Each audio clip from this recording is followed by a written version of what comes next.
자, 소방공무원 수험생 여러분 안녕하십니까? 소방공무원 강의를 진행하는 이종우라고 합니다. 자, 이번 시간에 저 이제 고정포 방출구 설비 한번 또 가보도록 하겠습니다. 이거 포에 달리는 거라 그랬죠, 포. 그래서 상부포가 있고 우리가 하부포 소화 설비가 있는데 상부포는 이제 위쪽에서, 그죠? 하부포는 아래쪽에서. 그럼 상부포에는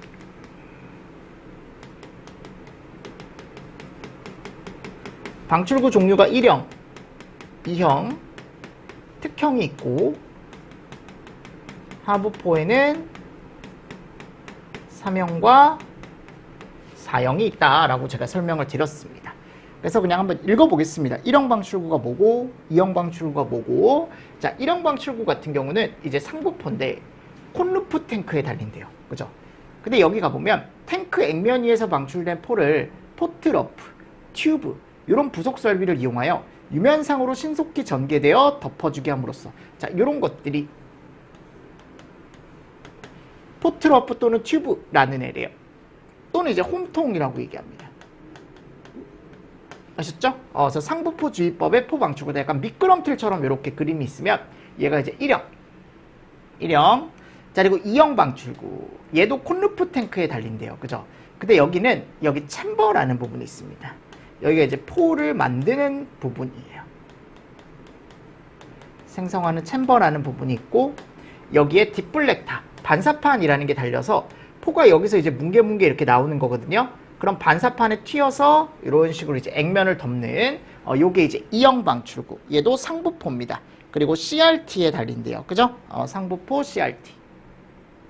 액면 위에 방출된 포를 반사판에서 반사를 시켜서 탱크 측판의 내면을 따라 흘러 들어가 유면을 덮어 소화작용을 하도록 한 상부포 주의법의 포 방출구다. 고정 지붕 구조나 부상 덮개, 부착 고정 지붕 구조 탱크에서 주로 사용을 한다. 보통 CRT 탱크에서 사용을 합니다. 이거 제가 지난 시간에 설명드렸었죠, 그죠? 특형. 자, 특형은 플로팅 루프 탱크라는 곳에서 사용을 합니다. 근데 이 FRT는요, 여러분들, 특형 같은 경우는 여기 가보면 이게 꼭 있어요. 요게 이제 얇은 판이거든요. 지붕 역할을 하는 그냥 얇은 판이 위쪽에 깔려있다라고 생각하시면 됩니다. 요게 특형이에요. 특형 읽어보시고. 자, 그리고 나서 여기 가보면 3형과 4형이 있습니다. 자, 3형 방출구 표면화. 아래쪽에서 지금 다 위쪽으로 쏘죠? 아래쪽에서 다 어디로 쏴요? 위쪽으로 쏘죠? 이 그림만 조금 살짝 보십시오. 그러니까 이 그림이 최근에도 시험 문제가 나왔죠. 그래서 여기 이제 하부포라는 것만 아시면 돼요. 아래에서 위로 쏘는 방식. 됐나요? 같이 보시고 정리를 좀 해주시면서 넘어가 주시면 좋을 것 같습니다. 나머지는 읽어보십시오. 자, 그리고 이산화탄소 소화 설비에 최근에 이게 이제 개정이 된 내용이 있어서 제가 요거 살짝만 설명을 드리도록 하겠습니다.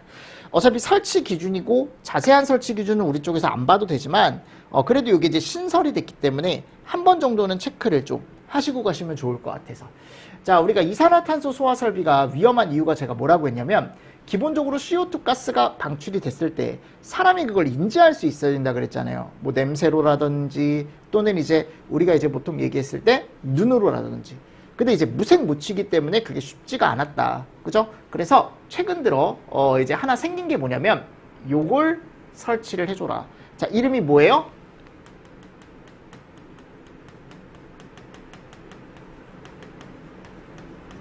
부치 발생기.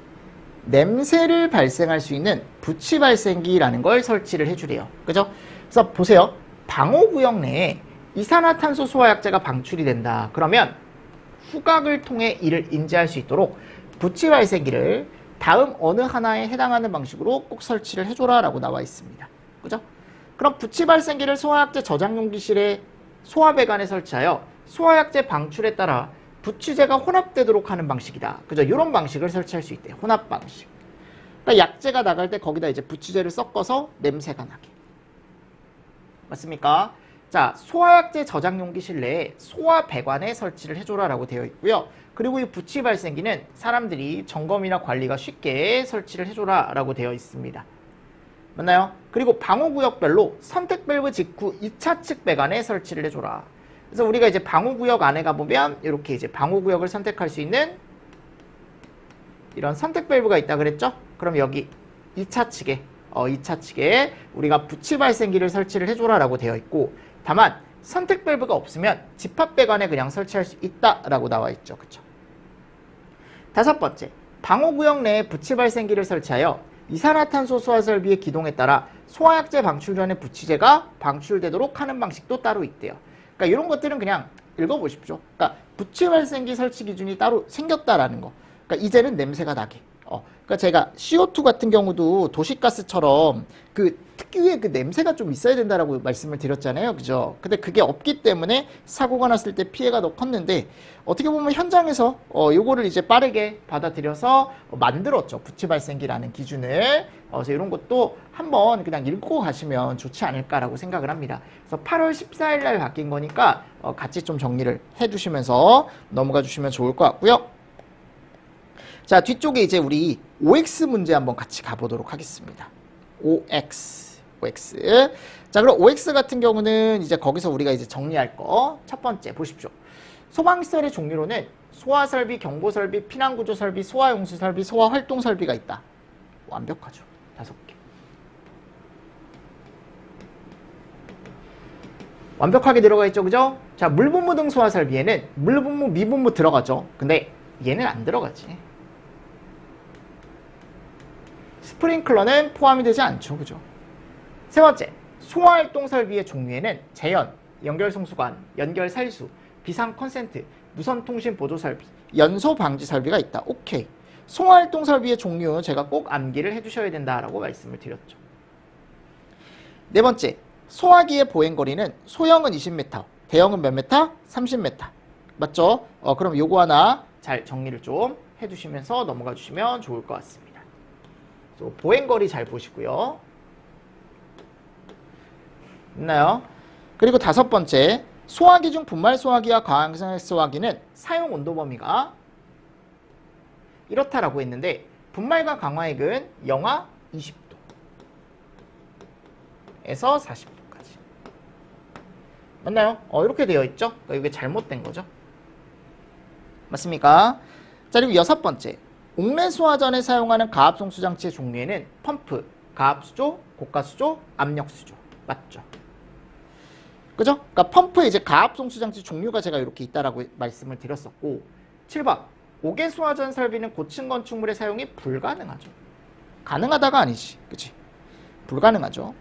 여덟 번째, 스프링클러 설비 중 습식 설비는 1차 측과 2차 측에 가압수가 들어가 있다. 오케이. 맞죠? 자, 9번, 스프링클러 설비 중 준비작동식과 일제살수식은 별도의 감지기가 필요하다. 여러분들, 준비작동식이나 일제살수식 가보면 감지기가 다 교차회로 방식으로 들어가 있었죠.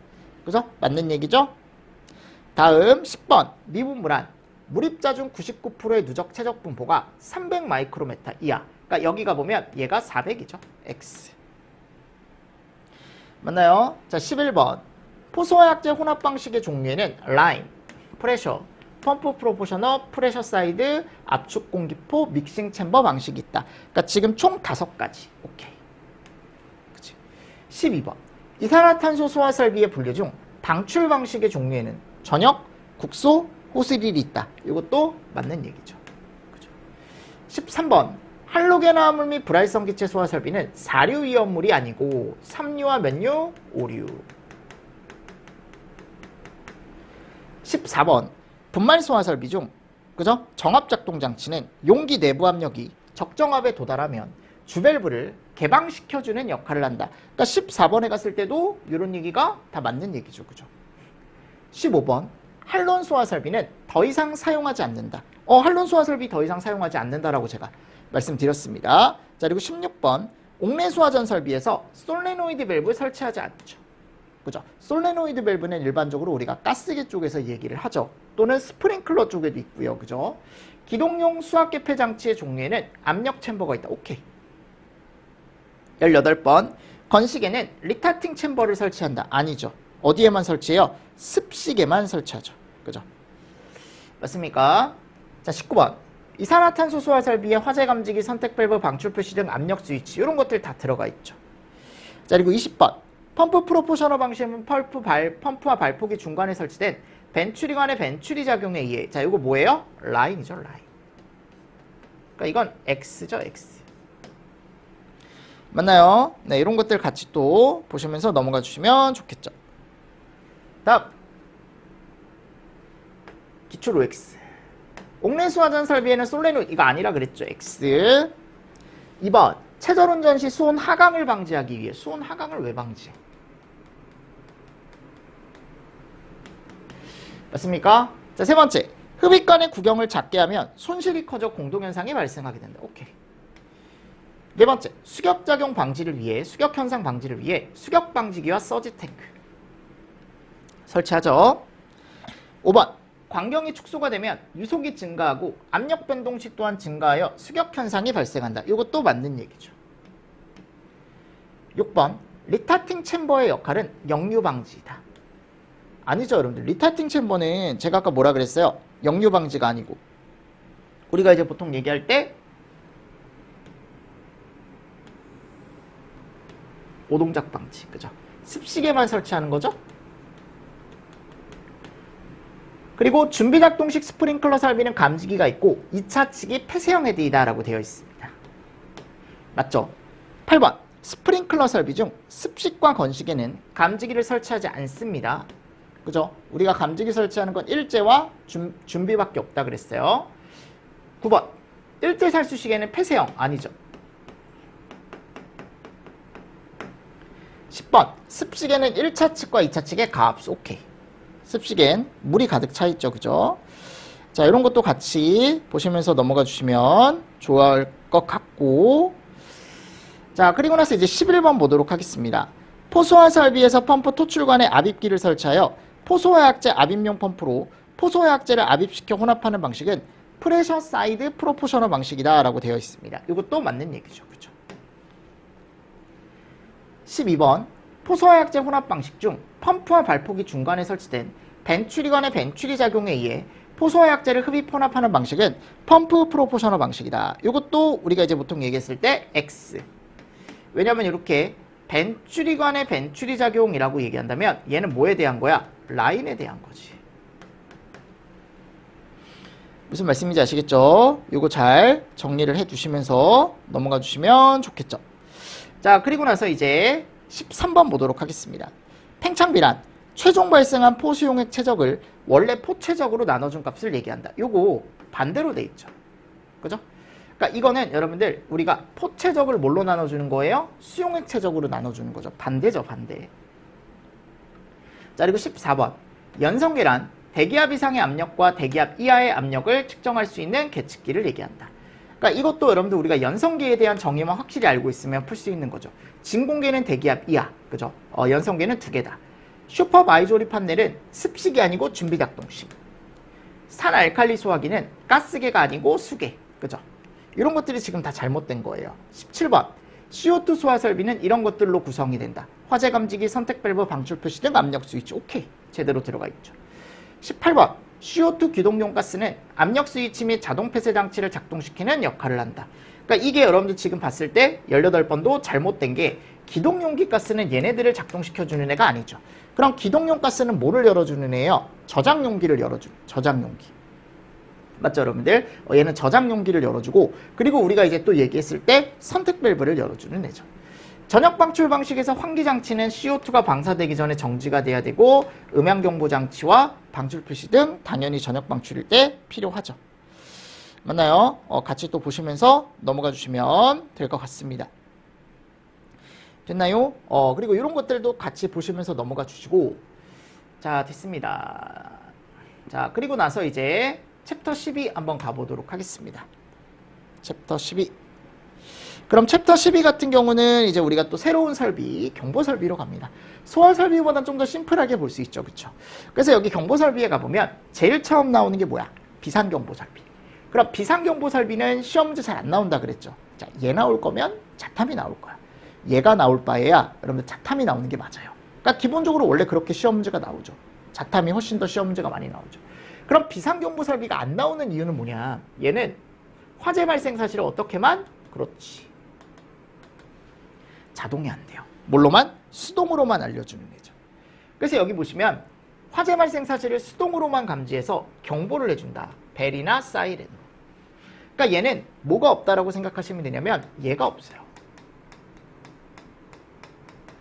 그냥 내가 직접 눌렀을 때 화재 신호가 들어가는 거. 그죠? 이 방법밖에 사용을 못하기 때문에 사람이 직접 발견을 해야만 어떻게 보면 경보를 울려줄 수 있는 거죠. 그러니까 얘보다는 이제 감지기가 달려있는 자탐을 더 많이 사용할 수밖에 없다라고 제가 설명을 드렸습니다. 맞죠? 그래서 여기 구성 요소에 가보면 일단 화재 신호를 받아주는 수신기가 있고 신호를 보내주는 발신기가 있는데 얘는 자동이 아니고 뭘로? 수동으로. 맞나요? 그럼 여기서 이제 음향장치가 삐요삐요 울려준다 그랬죠? 요건 위치 표시 등이고 요게 이제 음향장치거든요. 근데 이 음향장치가 경종으로 울리는 방식이냐 사이렌으로 울리는 방식이냐. 경종은 벨이죠, 그죠? 벨이냐 사이렌이냐. 그래서 이런 개념들 같이 좀 보시면 좋을 것 같습니다. 그죠? 이 정도는 보셔야 돼. 그래도 개요 정도는. 그래서 이런 개요를 가지고 이제 동작을 하더라라는 거죠. 뭐가? 비상 경보 설비가. 됐습니까? 네. 그래서 이런 것들이 이제 나와 있고요. 자, 이제 두 번째 가보면 용어의 정의가 나와요. 그럼 용어의 정의에 갔을 때 비상 벨 설비는 경종으로 경보한다라고 되어 있고 사이렌은 사이렌으로 경보한다라고 되어 있고요. 단독 경보형 감지기는 단독으로 감지하여 자체에 내장된 음향장치로 경보한다라고 되어 있습니다. 그러니까 보세요. 얘 두 개는 비경입니다. 비경에 관련된 내용이고 요 발신기, 수신기 비경에 관련된 내용이죠. 얘는 별도죠. 자, 이름이 뭐예요? 단독 경보형 감지기. 그럼 우리 단독 경보형 감지기 어디서 많이 들어봤는데 법규 같은 데서 내가 어디다 설치한다 그랬어요? 주택. 얘는 전선이 필요가 있다 없다? 없다고. 이런 건 전선 필요 없어요. 아셨죠? 자, 우리가 일반적으로 화재 감지기라고 하면은 플러스 선 하나와 마이너스 선 하나가 와서 여기 화재 접점이 붙으면서 이제 화재 신호가 들어가는 거거든요. 화재가 났다라고 해서. 근데 이런 전선 자체가 필요가 없습니다. 단독 경보형 감지기는. 아셨죠? 그러니까 전기선 없이 그냥 내가 집에다가 하나 달아두면 그 집에 달아둔 화재 감지기에서 별도의 안에 있는 배터리에 의해서 음향 경보가 바로 화재가 났을 때 들을 수 있는 감지기다라고 제가 설명을 드렸었죠. 그렇죠? 같이 또 보시면서 넘어가 주시면 되겠죠. 그래서 우리는 구성품들 위에 가보면 이런 것들 하나 보시고 단독 경보형 감지기는 따로 보시는 거예요. 그래서 단독으로 감지하여 내장된 음향장치로 경보하는 감지기다. 주택에 우리가 많이 설치한다라고 얘기를 했었죠. 자, 그리고 다음 거 한번 보도록 하겠습니다. 다음 내용. 자, 다음 내용은 뭐예요? 지금 비상 방송 설비죠. 그럼 비상 방송 설비는 불이 났을 때 어떻게 해주는 거야? 말 그대로 방송해 주는 거. 방송. 그죠? 그래서 피난 또는 초기 소화 활동을 용이하게 하기 위한 설비다라고 되어 있죠. 그래서 얘는 여러분들 구성 요소가 이런 애들로 되어 있대요. 맞나요? 그래서 이 확성기라는 게 일반적으로 우리가 얘기하는 얘를 얘기하는 거죠. 스피커. 맞나요? 그래서 이런 스피커가 있고 그리고 기동하는 기동장치 그리고 조작할 수 있는 조작부 그리고 여기에서 이제 음량을 조절할 수 있는 음량 조절기 그리고 작은 소리를 크게 내줄 수 있는 증폭기 이런 게 있대요. 밑에 용어의 정의 나오니까. 그럼 동작 순서 말 그대로 여러분들 얘는 경종이 나가는 게 아니고 경종이 어떻게 보면 따르르릉 울려주는 게 아니고 경종 대신에 뭐가 방송되는 거예요? 화재가 났다라는 안내 방송이 나간다라고 생각을 하시면 되겠죠. 그래서 동작 순서에 가보면 먼저 감지기가 동작을 한 다음 그럼 수신기에 화재 신호가 들어오면 앰프로 출력이 간다. 그죠? 그럼 이 방송 앰프가 동작을 하면 자 이제 스피커로 방송이 송출이 되는 거죠. 여기 불이 났다라는 게. 그래서 동작 순서 4가지 여러분들 이렇게 해서 정리를 조금 잘 해주시면 좋을 것 같고 자 이제 두 번째 한번 가보도록 하겠습니다. 그러면 여기에 이제 확성기가 뭐냐 소리를 크게 하여 멀리까지 전달할 수 있는 장치다. 결국 얘가 이름이 뭐래요? 스피커래 스피커. 확성기는 이름이 뭐라고 여러분들? 스피커. 그래서 스피커를 우리가 뭐라고 한다? 확성기라고 얘기한다. 음량 조절기. 가변 저항을 이용하여 전류를 변화시켜 음량을 이런 것들 한번 읽어보십시오. 크게 하거나 작게 조절한다. 음량 조절기. 자, 증폭기는 전압전류 진폭 울려 감도를 좋게 하고 작았던 음성을 어떻게 한대요? 큰 음성으로 바꿔준대. 맞습니까? 그래서 소리를 크게 해주는 장치를 우린 이름을 증폭기라고 얘기하겠대. 증폭기. 맞죠? 이런 것도 같이 보시면서 넘어가 주시면 됩니다. 그래서 여기도 여러분들 솔직히 얘기하면 시험 문제가 많이 나오지 않죠. 이게 뭐 나올 수도 있지만 방송 설비 자체도 시험 문제에서 많이 안 나와요. 그래서 이게 여러분들 방송 설비를 우리가 단독으로 설치하는 경우가 거의 없다고요. 근데 건물에 가보면 대부분 스피커가 달려 있어요. 그러니까 일반적으로 이제 사내 방송 같은 거 할 때, 그러니까 건물 안에 이제 사람들한테 이제 뭔가 안내할 때 그 방송 설비는 다 돼 있죠. 근데 화재를 위한 비상 방송 설비는 따로 없어요, 거의. 그러니까 일반적으로 그 일반 방송 설비와 이 비상 방송 설비를 겸용을 하는 경우는 있어요. 그러니까 평상시에는 내가 이제 방송용으로 쓰다가 이종호 씨, 이종호 사원 어디로 오십시오? 사장실로 오십시오. 해가지고 뭐 이런 식으로 해서 이제 내가 불려가고, 약간 이런 식으로 이제 사내 방송으로 쓰다가 그리고 나서 이제 불이 났을 땐 비상용으로 전환이 되는 이런 식으로 많이 사용을 하지 단독으로 설치를 하는 경우는 거의 없다. 근데 이거는 이제 한번 읽어보셔야죠. 구성 요소라던가 용어의 정의, 그리고 이건 이제 방송을 해주는 방식. 그래서 우선적으로 화재가 난 층만 우선적으로 경보해주는 우선경보 방식이라는 게 있고, 그죠? 자, 근데 제가 뭐라 그랬어요? 어차피 자탐 설비 음향장치 경종 울려주는 방식도 똑같이 간다 그랬죠. 그래서 제가 뭐라 그랬어? 층수가 11층 또는 공동주택일 때 16층 이상이면 우선경보 방식을 사용을 한다. 그래서 2층 이상의 층에서 불이 났다? 그러면 우리는 발하층 및 그리고 그 위에 직상 4개층. 직하 아닙니다. 왜냐면 어차피 불은, 연기는 어디로 간다? 불이 난 위의 층으로 옮겨갈 거니까. 직상 4개층이에요. 자, 1층에서 발하했을 땐 발하층 및 그 직상 4개층 및 지하층. 왜냐면 1층이니까 지하층이 같이 묶여 있을 거 아니야. 그지? 그 아래. 됐나요? 자, 지하층. 지하층에서 발하했을 땐 여긴 4개층 빠져요. 4개층 살짝 넣어놓을 수 있겠죠? 아니다. 그리고 기타 지하층. 그러니까 이거를 여러분들 이 11층과 16층이라는 거 당연히 알고 계셔야 되고, 2층 이상의 층에서 불이 났을 때는 어떻게 해야 되고, 그죠? 또 1층에서 발하했을 때는 어떻게 해야 되고, 그죠? 그리고 지하층에서 발하했을 때는 어떻게 해야 되고, 제가 요거까지 여러분들 정리를 조금 잘 해두셔라 라고 말씀을 드렸죠. 그리고 요거를 자탐 쪽에서 그대로 가지고 올 거다. 우선경보 방식이라는 내용을. 자, 그리고 나서 이제 챕터 14에 가보면 뭐가 나와요? 누전 경보기가 나옵니다. 그럼 이 누전 경보기는 이렇게 4개가 들어가 있는데, 지금 용어의 정의가, 제가 그랬죠. 야, 누전 경보기는 결국은 전기가 3개 되면, 그죠? 누설이 되면 경보를 해주는 장치다라고 제가 얘기를 했었죠. 읽어보십시오. 그리고 수신부라는 부분이 있고요. 변류기라는 부분이 있는데, 이 변류기는 요거래. 누설되는 전류를 어떻게 한대요? 자동으로 검출해준대요. 자동으로 잡아주는 거예요, 여러분들. 자동으로 잡아줌으로 인해서 누전경보기의 수신부에 어떻게 보면은 알려주는, 그죠? 요게 그래서 이런 식으로 어떻게 생겼다라고 했냐면, 자, 여기 보시면 이렇게 생겼다 그랬죠? 이렇게. 그래서 이 안으로 전선이 이렇게 지나가는 거다. 전선이 지나가는 거다라고 제가 말씀을 드렸죠. 그래서 이 전로를 우리가 뭐라고 얘기하는 거냐면, 이 전선을 경계전로.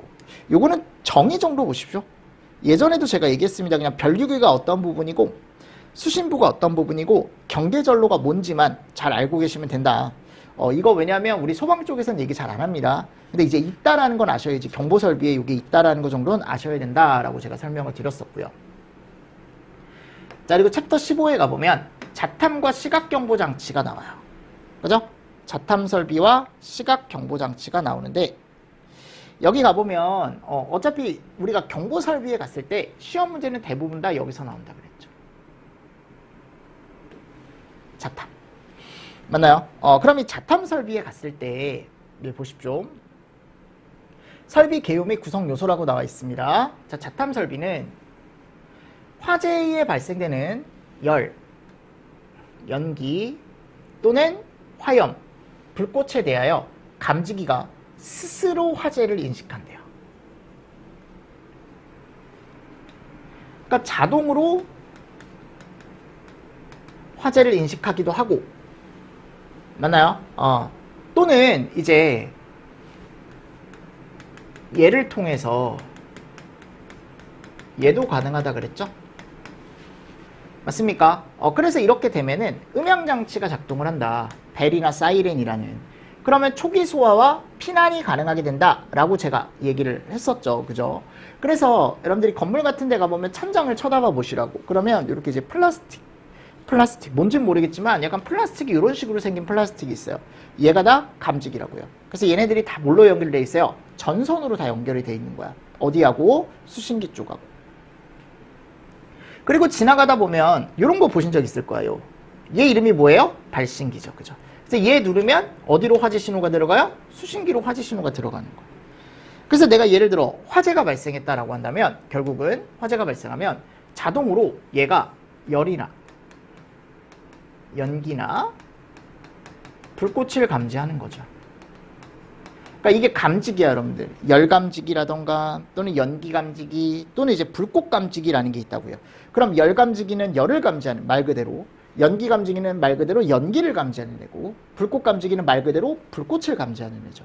그러니까 이런 감지기들이 여러분들 동작을 하는 거예요. 자동으로. 또는 사람이 먼저 보고 수동으로 누르는 거죠. 이 버튼을, 발신기 버튼을 누르는 거죠.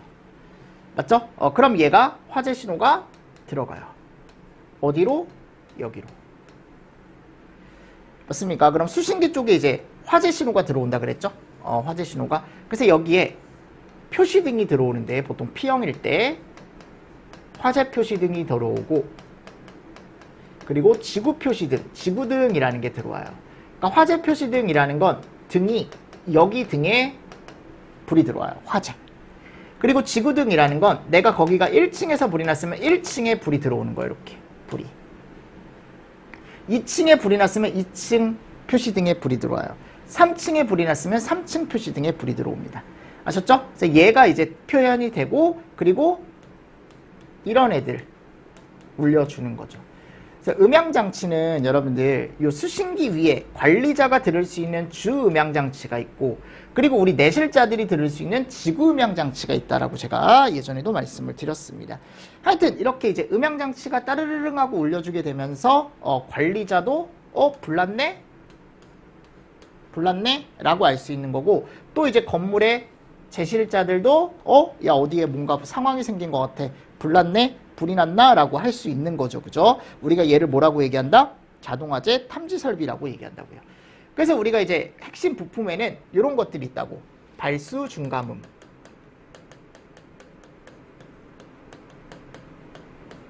발신기, 수신기, 중계기, 감지기, 음향장치, 이런 애들이 있다라는 거 한 번 더 보시면서 넘어가 주시면 좋을 것 같습니다. 자, 근데 이제 중계기 같은 경우는 이제 달리는 게 있고 안 달리는 것도 있으니까 그거는 좀 참고를 해서 잘 봐주시면 좋지 않을까. 그래서 여기 화재 신호가 들어오게 된다면 말씀드렸지만 딱 여기까지야, 자탐은. 근데 이제 그 이외에 이런 것들이 연동이 돼서 동작을 할 수는 있죠. 뭐 예를 들어 소화 설비가 동작을 한다던가, 대표적으로 이제 스프링클러 같은 거, 그죠? 뭐 피난 설비, 요거는 이제 일반적으로는 우리가 이제 보통 얘기했을 때 사람들이 이제 유도등을 보고 이제 피난을 하기 시작하는 거죠. 그래서 이런 개념도 같이 좀 보시면서 넘어가 주시면 좋을 것 같습니다. 가장 중요한 설비다라고 했습니다. 경보 설비에서. 그럼 얘를 동작 순서를 우리가 이제 그냥 표현을 해보면, 화재가 발생하면 화재 감지를 한다 그랬죠. 근데 이 화재 감지가 수동으로 될 수도 있고 또는 자동으로 될 수도 있고. 그럼 수신기에 화재 신호가 들어오면은 그 화재 발생 사실을 뭘로 알려준다? 따르르릉 하고 경종으로 알려준다. 맞나요? 그래서 이런 개념들 같이 또 보시면서 넘어가 주시면 좋겠죠. 됐나요? 오케이. 자, 그리고 나서 이제 용어의 정의 가보도록 하겠습니다. 그럼 여기 갔을 때 이제 경계구역이라는 정의가 나오는데, 이거 상당히 중요하다. 특정 소방 대상물 중 화재 신호를 발신하고 그 신호를, 자 보세요, 발신하고 그 신호를 수신 및 유효하게 제어할 수 있는 구역이다 라고 되어 있죠. 그럼 우리가 이제 보통 얘기했을 때 여기에 감지기가 있으면, 또는 여기에 발신기라는 게 있으면, 이제 서로 간에 통신을 할 거란 말이에요. 그러니까 결국 이거야, 여러분들. 감지기를 여러분들 천장에 달아놓고 그 감지기 배선을 보통 여기 발신기 단자라는 곳에 안에 넣거든요. 그리고 결국 이 전선이 전체가 다 수신기로 가는 거야. 아셨습니까? 그러면 얘와 얘 간에 뭐가 원활해야겠어요, 여러분들? 화재에 대한. 어떻게 보면 신호가 송신과 수신이 완벽해야겠죠, 그죠? 그래서 뭐라고 되어 있습니까? 발신하고 얘는 발신했으면 그거를 잘 받아야겠죠, 수신. 그리고 얘 입장에선 또 제어도 가능해야 되고. 그러니까 이 적정한 구역이 있다라는 거야. 서로 통신이 가능한 구역. 이게 너무 넓어버리면 안 돼요. 그러니까 예를 들어 건물이 바닥 면적이 10,000제곱짜리래. 근데 10,000제곱이면 엄청 큰 거 아니에요. 그죠? 여기다가 내가 그냥 수신기 하나 설치하고 감지기, 발신기 이런 식으로 하나의 경계구역으로만 내가 얘를 선정을 해 놓는다면 이게 절대 이 전선이나 여러분들 전선도 다 뭐가 있냐면 손실 같은 게 있거든요. 이 전선 손실이나 이런 거에 의해서 신호가 제대로 들어가지 않아. 면적이 너무 넓기 때문에 유효하게 감지할 수가 없다고요. 무슨 말씀인지 아시겠습니까? 그러니까 화재 신호가 제대로 안 들어간다라는 거야. 그래서 우리는 이렇게 유효하게 신호를 주고받을 수 있는 구역을 면적으로 끊어요. 뒤에 나와요, 여러분들.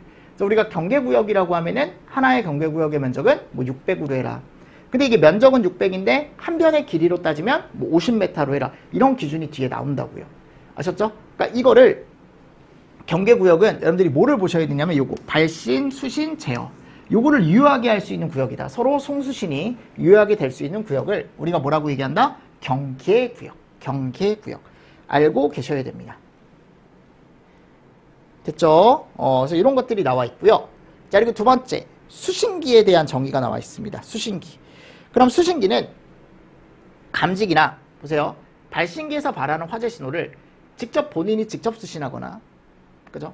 또는 중간에 중계기라는 게 있어서 중계기를 통해서 본인이 화재 신호를 수신하는 수신기가 있대요. 그럼 수신기는 직접 수신하는 방법은 P형, 중계기를 통해 수신하는 방법을 우리가 R형 수신기라고 얘기합니다. 그러니까 수신기 종류가 제가 몇 개가 있다 그랬어요. 2개가 있다 그랬잖아요. 그죠? 그래서 P형 수신기와 R형 수신기에 대한 비교, 이런 것도 뒤쪽에서 우리가 할 수 있어야죠. 그죠? 그래서 같이 좀 보시면서 넘어가 주시고, 중계기란 감지기나 발신기 또는 정기적인 접점 등의 작동에 따른 신호를 받아 수신기에 전송하는 장치다. 그죠? 그래서 이게 이제 R형에 보통 달린다 그랬죠. 그래서 오른쪽에 나와 있는 정의가 있을 때 여러분들이 이게 무슨 부품인지 꼭 알 수 있어야 돼요. 자, 그리고 감지기란 제일 중요한 부품이죠. 시험 문제 가장 많이 나왔고, 화재 시 발생하는 열, 연기, 불꽃 또는 연소 생성물을 자동으로 감지하는 자동, 수동 아닙니다. 수신기에 화재 신호를 발신해주는 장치다. 얘 이름이 감지기다. 자, 발신기란 수동 누름 버튼 등의 작동으로 화재 신호를 수신기에 발신한다. 그죠? 누르면 화재 신호가 수신기에 들어가는. 얘는 수동이란 말을 포인트로 보시면 되겠죠. 그죠? 자동이 아닙니다. 시각경보 장치란 자탐 설비에 발하는 화재 신호를 여기에 전달을 한대. 그래서 청각장애인한테 무슨 형태로? 전멸 형태. 깜빡깜빡. 그죠? 이런 식으로 이제 깜빡깜빡 어떻게 보면 해줄 수 있는 얘를 이름을 뭐라고 한다? 우리가 시각경보 장치라고 얘기한다고요. 꼭 알고 계셔야 됩니다. 이 정도는. 아셨습니까? 해서 용어의 정의가 있을 때 여러분들이 이 용어의 정의가 무슨 내용을 얘기하고 있는지는 꼭 짝지을 수 있어야 된다라고 얘기했습니다. 됐죠? 언제든지 나올 수 있다. 자, 그리고 이제 세 번째입니다. 경계구역 및 음향장치. 자, 이것도 한번 보도록 하겠습니다. 아까 얘기했던 제가 경계구역. 이게 너무 넓으면 안 돼요. 아셨죠? 또 너무 높으면 안 돼. 그러니까 이 경계구역 조건이 여러분들 수평적인 게 있고요. 수직적인 게 있어요. 위아래로. 아셨죠? 그럼 수평적인 건 우리가 하나의 경계구역은 몇 개 이상의 건물에 미치지 않게 하래. 그죠? 2개 이상의 건물에 절대 미치면 안 된대. 즉 건물이 여기 있고 A동이 있고 여기 B동이 있는데 요 A동과 B동, 그죠? 여기를 따로 잡아주라는 거예요. 따로. 그러니까 무슨 말이냐면 이게 하나의 경계구역으로 묶게 되면은 내가 수신기라는 곳에 갔을 때 여기 표시등이라는 곳이 있거든요. 그럼 여기 화재 표시등이 있어요. 화재가 났는데 이거를 경계구역을 하나로 묶어주게 된다면 여기 표시가 되는 게 이렇게 표시가 될 거란 말이야. A동과 B동에 화재가 났다. 근데 이게 A동, B동 전체에 화재가 난 게 아니고 어느 부분 한 군데에서 화재가 났다라는 거거든요. 근데 이거를 확인하기가 쉽지가 않죠. 가가지고 내가 이거를 A동과 B동을 하나로 묶어 놓는다면 A동에서 불이 났는지 B동에서 불이 났는지 알 수가 없잖아요. 아, 맞잖아요, 여러분들. 그러니까 이걸 어떻게 하라는 거야? 아예 별도로 나눠주라는 거야. A동 따로, B동 따로 경계구역을 나눠줘라라는 거죠. 맞죠? 그리고 또 마찬가지야, 여러분들. 2개 이상의 층에 절대 미치면 안 된대. 그러니까 내가 건물이 이렇게 있으면요.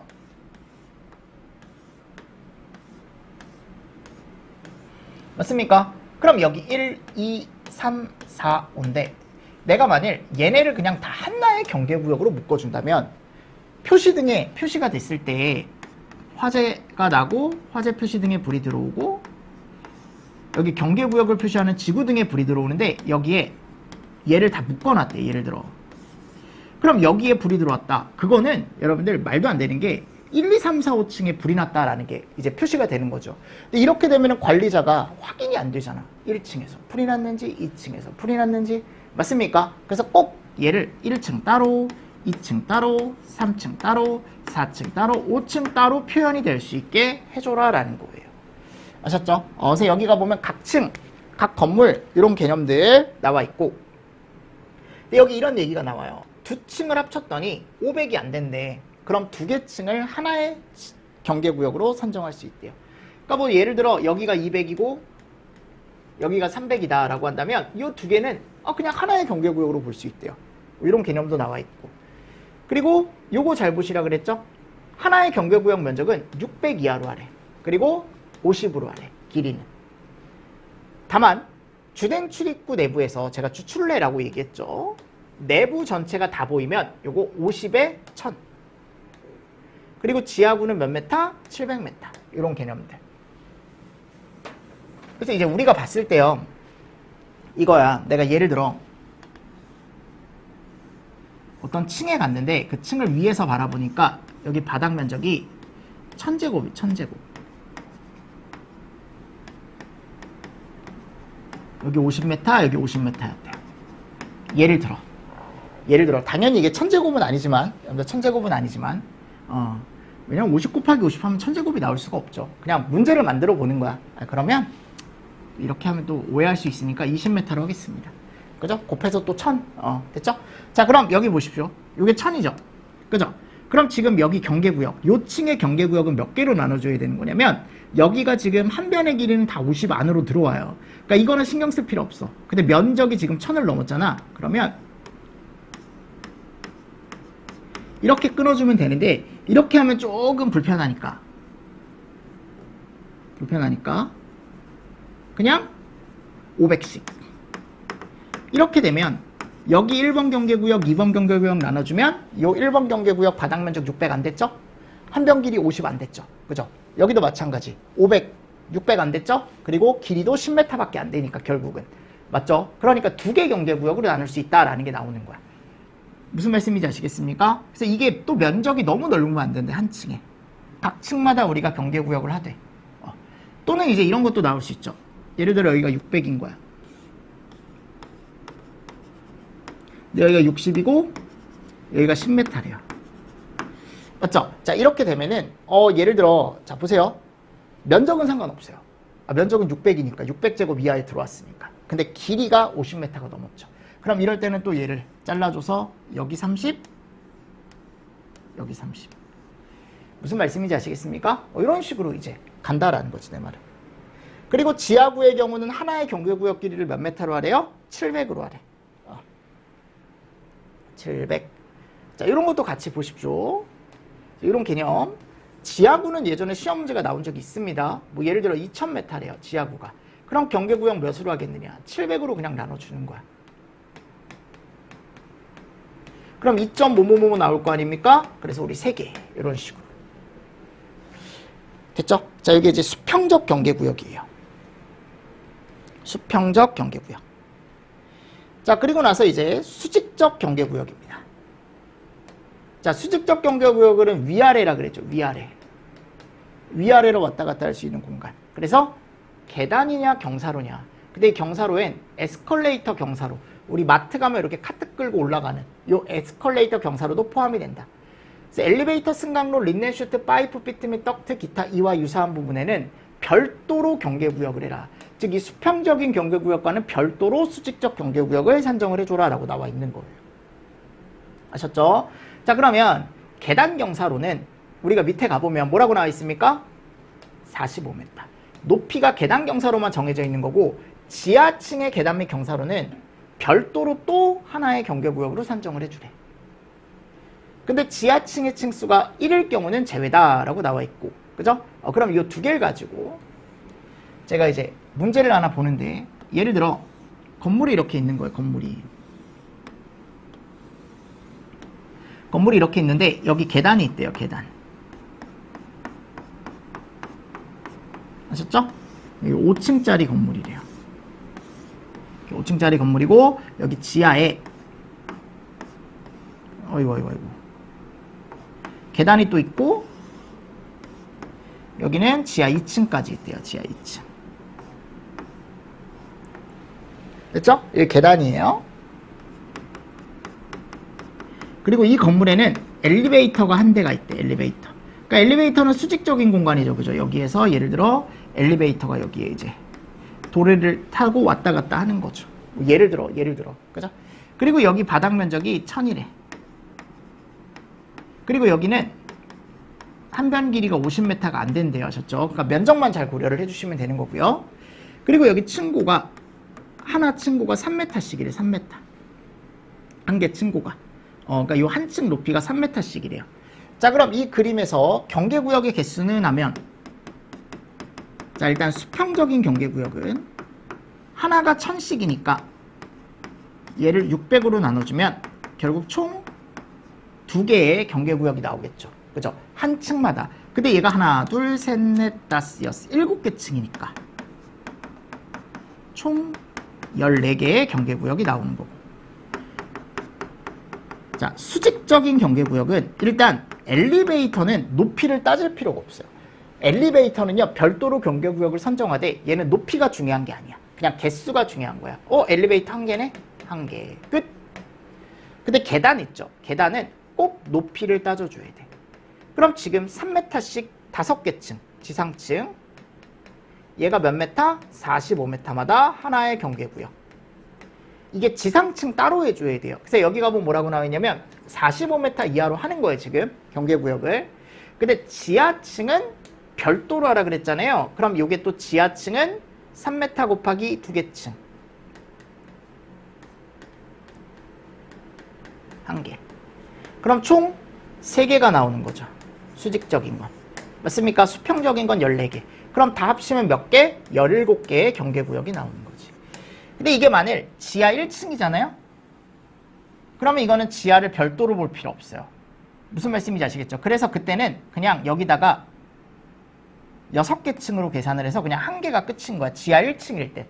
근데 여기 가보면 뭐라고 나와 있어? 그래서 지하층의 층수가 1일 경우는 제외라고 나와 있잖아요. 그죠? 그러니까 이럴 때는 지하층을 또 별도로 계산으로 산정할 필요가 없다. 근데 이런 계산 문제가 뭐 나올 수도 있는데 거의 안 나오죠. 거의 안 나왔죠. 대신에 이 숫자들을 알고 가시라고. 위쪽에 수평적 경계구역에 나왔던 숫자와 수직적 경계구역에 나왔던 숫자, 이런 것들. 자, 요거는 이제 별도로 보셔야 돼요. 요거 수직적 경계구역에 들어가 있는 건 아니고 약간 그렇게 보일 수 있을 것 같아서, 오해할 수 있을 것 같아서 별도로 보시는데, 외기에 면하여 상시 개방되어 있는 차고 주차장 창고에 있어서는, 자, 여기가 외기죠. 외기. 바깥쪽 공기와 면에 있는, 그죠? 차고나 주차장이나 창고. 특히 우리 주차장 가면은 외기와 대부분 다 면에 있잖아요.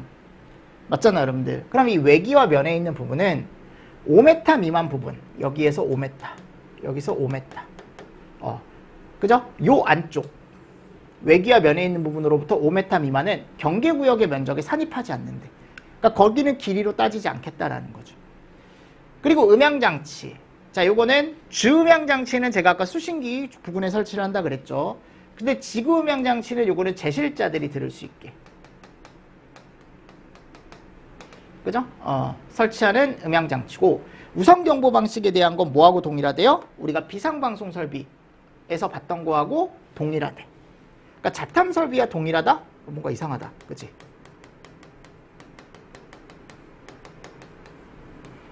비상방송과 동일하다. 왜냐면 앞에 비상방송에 들어가 있었기 때문에. 아셨습니까? 네, 이런 것도 같이 좀 보시면서 넘어가 주시면 될 것 같습니다. 요거 비상방송 설비와 동일입니다. 비상방송 설비와 동일. 똑같이 보시면 된다. 제가 앞에서 비상방송 설비에서 말씀드렸던 내용들 같이 한 번 더 보시면서 넘어가 주시면 되지 않을까라고 생각을 합니다. 됐나요? 여러분들 여기까지 좀 정리를 하시고, 자, 이제 네 번째 이제 수신기. 여기는 좀 쉬었다가 제가 또 설명을 한번 드려보도록 하겠습니다. 아셨죠? 자, 이번 시간도 여러분들 수고 많으셨습니다. 수고하셨습니다.